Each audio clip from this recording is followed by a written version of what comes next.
13 বছর আগে মাওলানা দেলাওয়ার হোসেন সাঈদীর পক্ষে সাক্ষ্য দিতে আসেন সরকার পক্ষের সাক্ষী সুখরঞ্জন বালী। হঠাৎ ট্রাইব্যুনালের গেটের সামনে সাদা পোশাকধারী পুলিশ মাইক্রোবাসে করে তাকে তুলে নিয়ে যায়। গুম করে রাখা হয় 2 মাস 17 দিন। পরে সীমান্ত পারাপার করে ভারতে পাঠিয়ে দেওয়া হয় তাকে। তখন থেকে ভারতে 5 বছর জেলে ছিলেন বালী। বৃহস্পতিবার গুম নির্যাতনের ঘটনায় ট্রাইব্যুনালে অভিযোগ দায়ের করেন তিনি। বলেন, সাঈদীর বিরুদ্ধে সাক্ষ্য দিতে তৎকালীন প্রসিকিউশন পক্ষ থেকে তাকে চাপ দেওয়া হয়। এখানে আসছি আমি সাঈদী সাহেবের যে সত্য সাক্ষী নিয়ে আমি একবার এই অভিযোগে আমাকে বন্দি অপহরণ করছে সেই সাক্ষী আমি সত্য সাক্ষী দিতে নিয়ে আসছি। অভিযোগে শেখ হাসিনা, সাবেক প্রধান বিচারপতি সুরেন্দ্র কুমার সিনহা, ট্রাইব্যুনালের সাবেক বিচারপতি নিজামুল হক নাসিম, সাবেক আইনমন্ত্রী শফিক আহমেদ সহ 32 জনের নাম উল্লেখ করা হয়। আজকে এই পরিবর্তিত পরিস্থিতিতে উনি এই প্রিমিসেসের সাথে, এই ট্রাইব্যুনালের সাথে এবং রাষ্ট্রযন্ত্রে যারা দায়িত্বে ছিলেন তাদের সকলকে আসামি করে উনি একটি এফআইআর লজ করেছেন। আমরা এখানে মোট 32 জনকে আমরা স্পেসিফিক নাম উল্লেখ করেছি।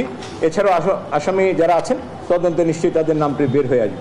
এদিকে জুলাই গণঅভ্যুত্থানে 5 আগস্ট আশুলিয়া 6 জনের মরদেহ পুরানো এবং 4 আগস্ট একজনকে হত্যা মামলায় অভিযোগ গঠন করে বিচার শুরুর আদেশ দিয়েছেন আন্তর্জাতিক অপরাধ ট্রাইব্যুনাল 2। সূচনা বক্তব্যে সাক্ষ্য গ্রহণের দিন ধার্য করা হয়েছে 14 সেপ্টেম্বর। প্রসিকিউশনের পক্ষ থেকে আমরা কাউকে অ্যাপ্রুভার হওয়ার জন্য কোনো প্রস্তাবও দেইনি। প্রসিকিউশন চাইও না যেখানে কোনো অ্যাপ্রুভার হোক।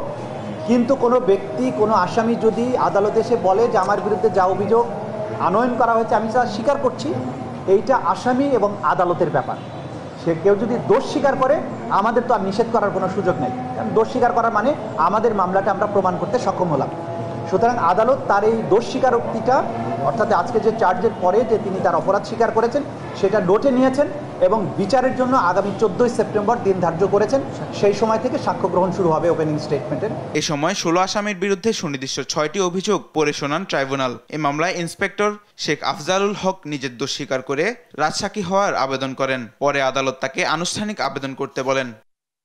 এর আগে এ মামলার 16 আসামির মধ্যে গ্রেপ্তার 8 জনকে ট্রাইব্যুনালে হাজির করা হয়। মাহবুব তামিম, দেশ টিভি, ঢাকা।